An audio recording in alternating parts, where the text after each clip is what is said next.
ignore the science of climate change, please understand that there are many of us who do take that threat very seriously. And for those of us who do take that threat seriously, a continued focus on the development of fossil fuels is a declaration of war against the living.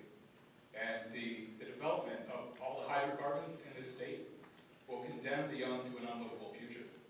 And the interesting thing that happens when you condemn people is that they realize that they have nothing to lose by fighting back.